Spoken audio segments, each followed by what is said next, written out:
لله الذي جعل للمسلمين عيد الفطر بعد صيام رمضان. أشهد أن لا إله إلا الله وحده لا شريك له له الملك العظيم الأكبر وأشهد أن محمدا عبده ورسوله السافي في المحشر.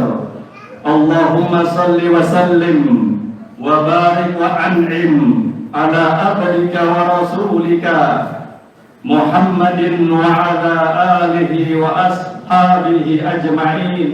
أما بعد، فيا عباد الله اتقوا الله حق تقاته ولا تموتن إلا وأنتم مسلمون. فقد قال الله تعالى في القرآن الكريم: أعوذ بالله من الشيطان الرجيم، بسم الله الرحمن الرحيم. يا أيها الذين آمنوا اتقوا الله حق تقاته ولا تموتن إلا وأنتم مسلمون. الله أكبر، الله أكبر، لا إله إلا الله، الله أكبر ولله الحمد. Ma'asyiral muslimin wal muslimat rahimahullah. Hari ini kita berkumpul menegakkan Idul Fitri yang ke-1424 kalinya sejak baginda Rasulullah Muhammad sallallahu alaihi wasallam melaksanakan Idul Fitri di tahun kedua Hijriyah. Kita memperingati Idul Fitri berkali-kali dalam berbagai situasi. Kali pertama, kita mungkin masih dalam kondisi bayi yang masih merah, dibawa ke tanah lapang ataupun ke masjid musola dan surau dalam pelukan kasih sayang orang-orang tua kita, disiram deras hujan takbir membahana di sekeliling kita. Ada lagi masa ketika kita sudah beranjak dewasa, berdesak-desakan di atas kendaraan, mudik ke kampung halaman hanya untuk mencium keriput tangan kedua orang tua yang kita cintai, atau berkunjung ke pusara-pusara mereka yang telah meninggalkan kita. Berkali-kali berikutnya kita mengulangi kisah yang sama, cerita yang satu dalam riak gelombang suka dan duka, kisah biasa para anak manusia. Situasi boleh berganti, keadaan bisa berubah, tetapi Idul Fitri selalu datang menjenguk kita, singgah dalam lubuk hati kita, menggaungkan takbir di awalnya, mengalirkan bulir-bulir air mata silaturahim di tengahnya, dan menutupnya dengan syukur kepada Zat yang Maha Agung. Meski sekap geografis memisahkan kita dalam ruang yang berbeda, tapi Idul Fitri mempersatukan kita dalam hati yang sama. Dalam siraman deras hujan takbir yang membasahi segenap ufuk, timur dan barat, utara dan selatan, membersamai setiap tetesan embun kasih yang menyirami bumi pertiwi, mengikuti lantunan takbir yang menggema hingga ke sudut-sudut negeri. Di mana-mana kita saksikan para hamba Allah berbagi rezeki, menebar senyum sang Nabi yang mulia Rasulullah Muhammad sallallahu alaihi wasallam. Ya Allah, jadikanlah kami menjadi bagian dari para pengikut Rasulullah sallallahu alaihi wasallam yang setia. Allahu akbar, Allahu akbar walillahil hamd. Saudaraku sekalian yang dimuliakan Allah Jalla wa Ala, sekiranya saat ini Idul Fitri kali ini sang Nabi bersama dengan kita, kira-kira rumah siapakah yang akan beliau kunjungi? Boleh jadi beliau sallallahu alaihi wasallam akan mengunjungi rumah sahabat kita yang terlampau sederhana, ia yang hidup sekedarnya karena harta hanya seadanya, namun ia teramat kaya, berlimpah ruah kelapangan jiwa. Ia senantiasa menjaga hati dari cemar limbah kebencian terhadap sesama. Lihatlah Rasulullah sallallahu alaihi wasallam tersenyum kepada sahabat kita itu. Nampak sederet gigi seri putihnya yang memancarkan cahaya. Ya Allah, betapa rindu kami memandang wajah Rasulullah, menyaksikan senyumnya yang sedemikian menawan. Baginda mungkin tidak berkunjung ke rumah kita. Kenapa hadirin? karena beliau tahu kita adalah orang yang loba dalam berbicara, berlebihan tak kalah mengangkat suara, jumawa lagi suka dipuji dan dipuja. Bagaimana mungkin sang Nabi akan menghampiri kita? Wa inna abghadakum ilayya, dan sungguh kata beliau, yang paling aku benci di antara kalian umatku ialah wa ub'adakum minni majlisan yaumil qiyamah, dan yang duduknya nanti di hari kiamat paling jauh dari diriku. Kata Rasulullah sallallahu alaihi wasallam, ia tak lain dan tak bukan adalah al-sarsarun wal mutasaddaqun wal musayyikun, orang yang banyak bicara, pandai bersilat lidah, at-tasarun, orang yang berlebihan ketika berbicara, al-mutasaddiqun, dan orang yang takabur, al-mutasaihun. Bukankah itu kita semua hadirin? Pernah suatu masa sang Nabi pergi meninggalkan sahabat setianya Abu Bakar As-Siddiq radhiyallahu anhu tanpa bait salam, apalagi kata perpisahan. Ketika sang sahabat membalas celaan seseorang dengan suara yang tinggi, setelah dua celaan pertama tak ditanggapi oleh Abu Bakar As-Siddiq, ya Rasulullah, wahai Rasulullah, kekasihku dan kekasih Allah Subhanahu wa ta'ala, ghadibta wa kumta, mengapa engkau pergi meninggalkanku dalam kondisi teramat marah ya Rasulullah? Beliau dengan tegas kemudian menjawab, karena ma'aka malakun yaruddu alaih, falamma radatta alaih waqas syaitan. Cukuplah wahai Abu Bakar, malaikat yang mengelilingimu saja yang akan membantah celaan orang-orang di depanmu itu.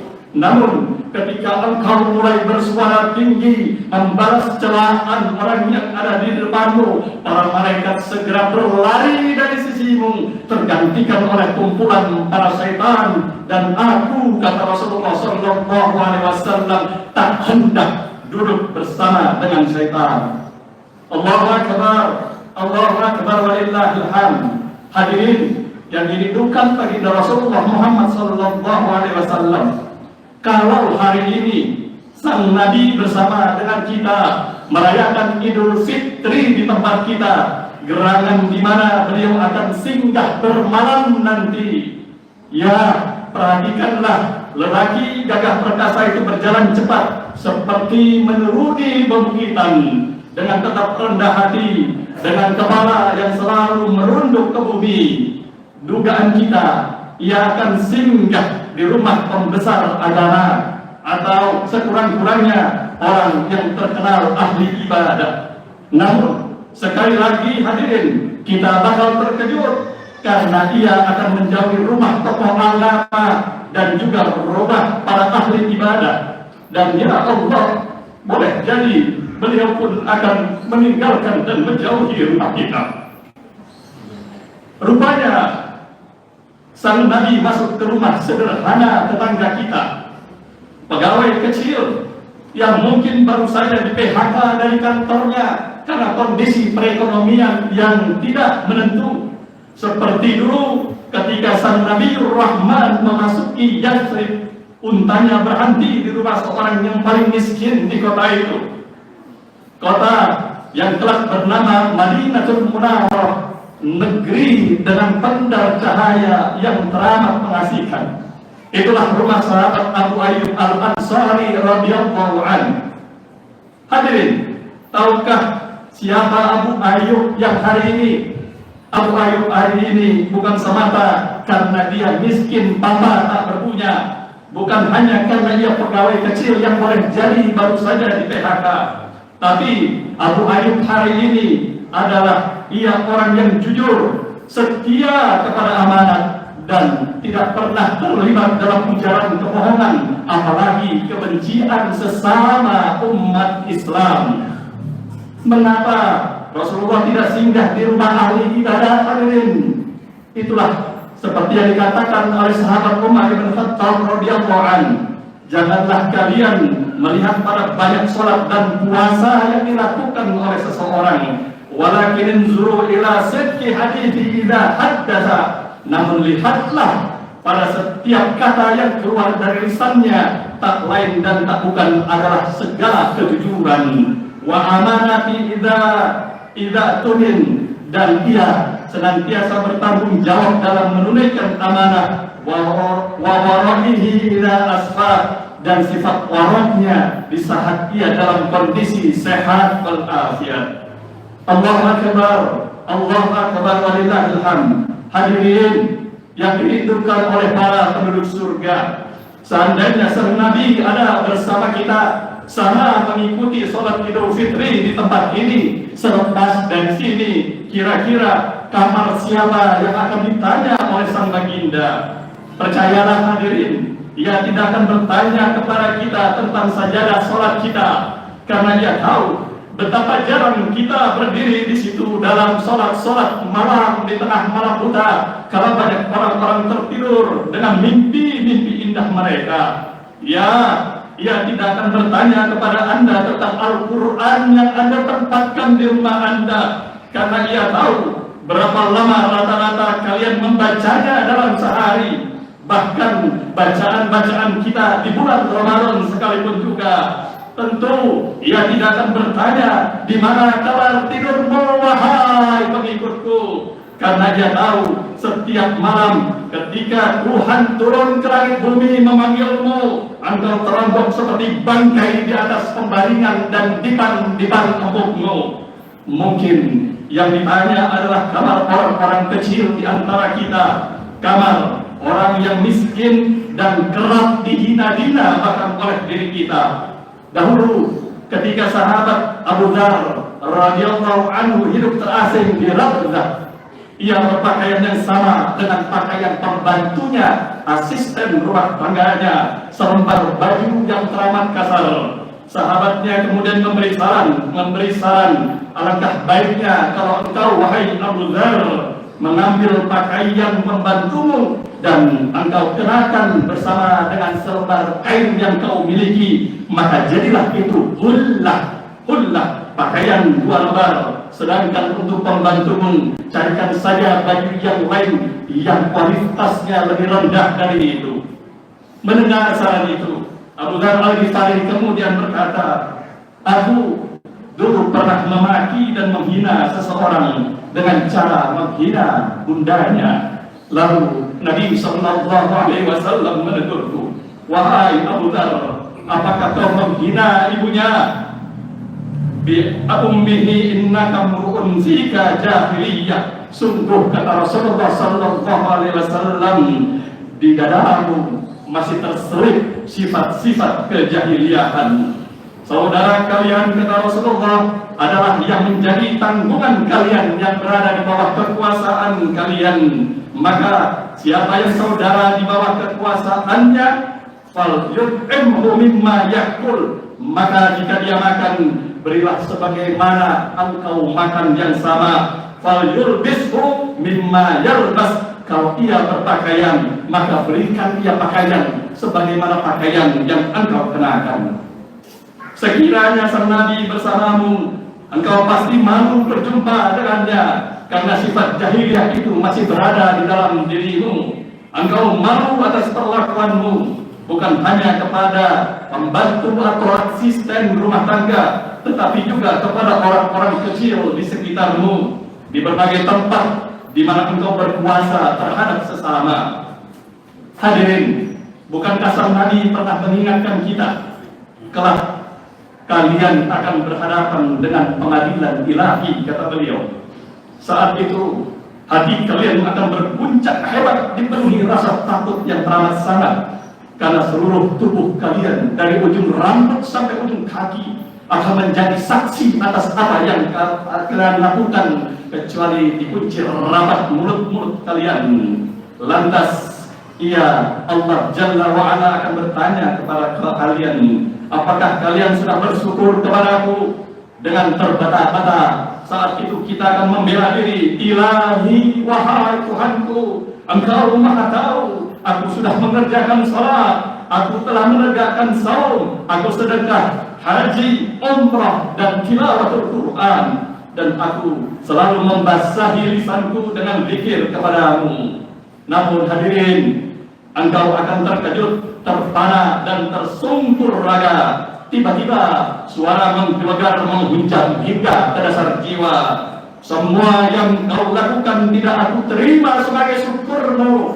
Begitu Allah Subhanahu wa Ta'ala akan menghentak kita, karena engkau belum dihitung bersyukur kepadaku sebelum engkau berterima kasih kepada mereka yang lewat tangannya aku alirkan nikmat-nikmat tak terhitung kepadamu. Hadirin, siapakah mereka itu? Siapakah mereka itu? Mereka itu adalah pasanganmu, istrimu, suamimu. Mereka adalah orang tuamu, ayahmu, ibumu. Mereka adalah anak-anakmu, dan terutama saudara-saudaramu di sekitarmu yang berada di bawah kekuasaanmu. Tanya pada diri, sudahkah kita memperlakukan mereka sesuai dengan apa yang diperintahkan Allah dan Rasulnya? Karena tanggung jawab itu terlalu berat ketika ditanya oleh Allah Subhanahu wa Ta'ala. Hadirin, sekiranya sang Nabi bersama kita, kemana harus kita sembunyikan muka ini? Muka yang malu karena kita tidak bisa mengikuti sunnahnya. Innama anta muzakkir, innama anta muzakkir, innama anta muzakkir ya Rasulullah. Engkau hanyalah pemberi peringatan bagi kami ya Rasulullah, dan kami belum bisa mengikuti peringatan-peringatanmu. Sungguh peringatan Rasulullah telah meredamkan hati sanubari, meruntuhkan kepongahan kami akan kesolehan diri ini. Allahu Akbar, Allahu Akbar, walillahil hamd.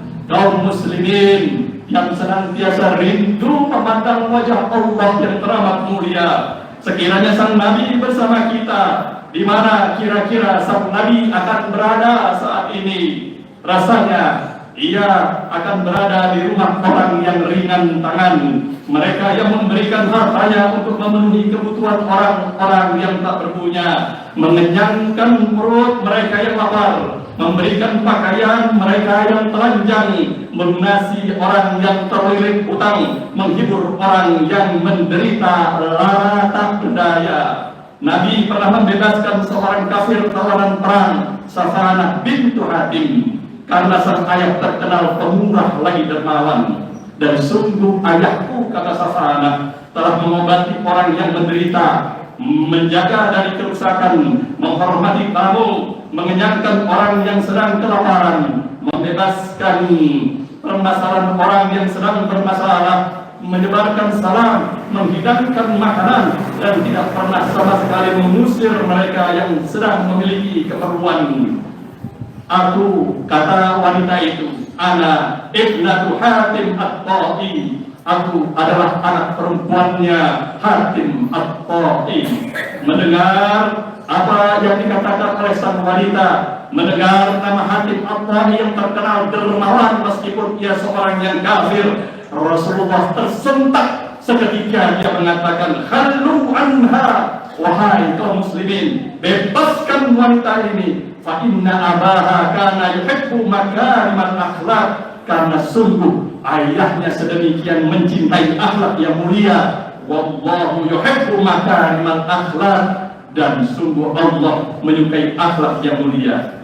Ya, Rasulullah SAW membebaskan putri Hatim at-Ta'i karena ayahnya terkenal pemurah. Sebagaimana dulu Musa alaihissalam membebaskan Samiri dari hukuman mati disebabkan kedermawanan.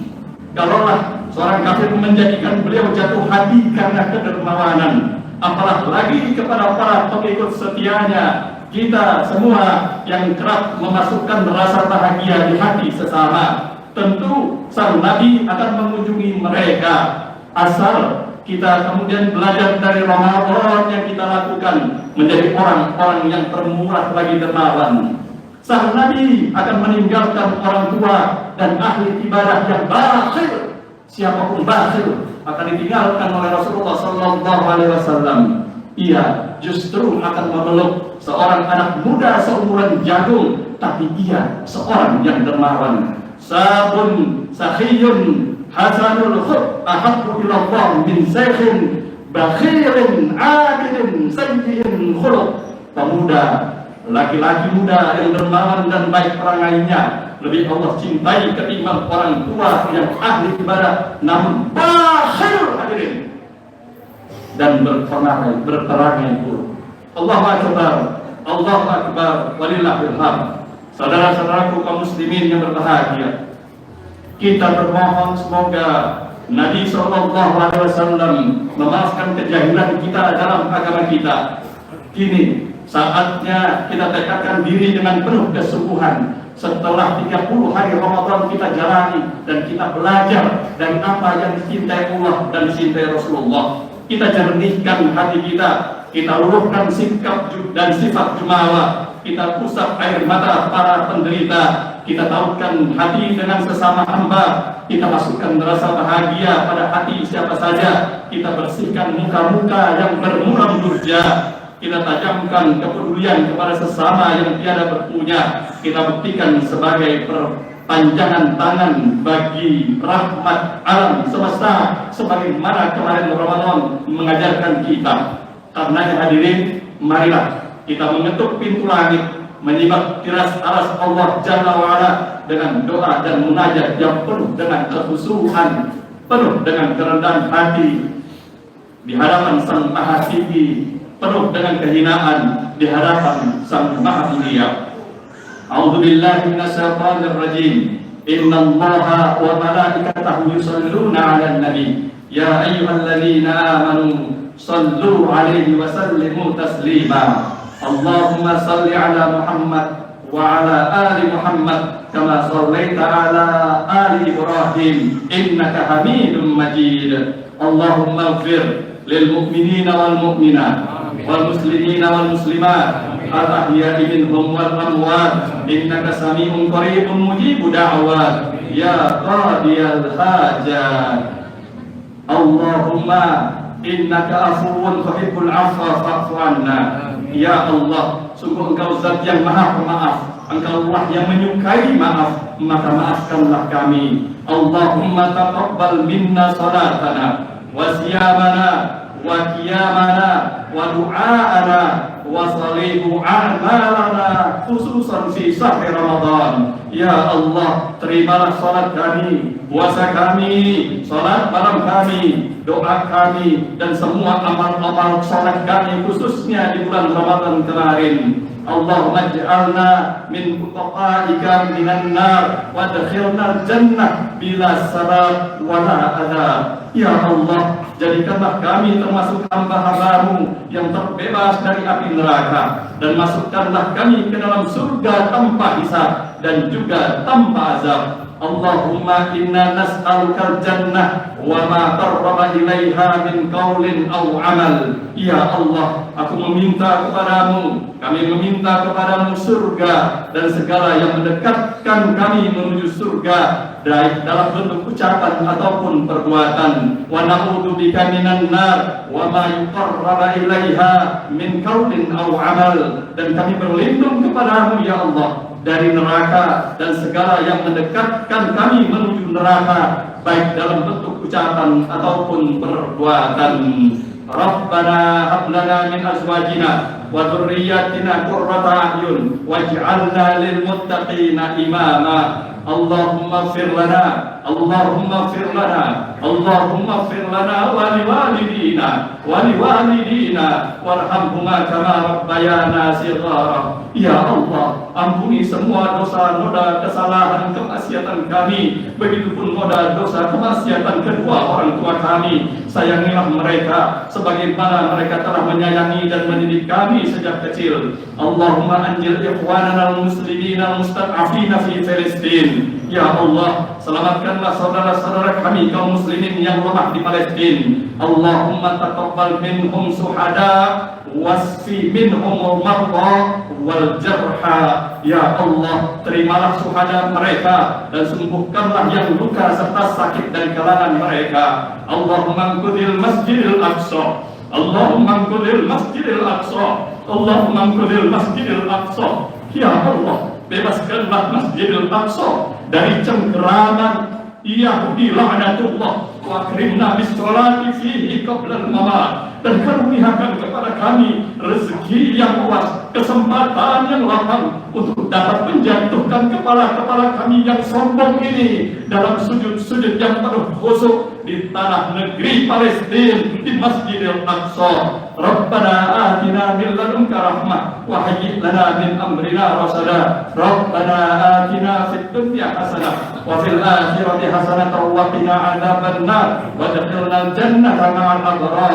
Ya Aziz, Ya Ghaffar, Ya Rabbal Alamin. Ya Allah, terimalah rintihan ini, wahai Rabb yang maha mendengar dan mengabulkan segala permintaan kami. Subhana rabbika rabbil izzati amma yasifun, wassalamun alal mursalin, walhamdulillahi rabbil alamin. Semoga Allah menerima semua amal ibadah puasa yang kita lakukan di bulan Ramadan. Taqabbal minna wa minkum siyamana wa siyamakum minal aqidin wal faizin. Kullu am wa antum bi khair wa afiyah minal fakir ila rahmata rabbih. Wassalamu alaikum warahmatullahi wabarakatuh.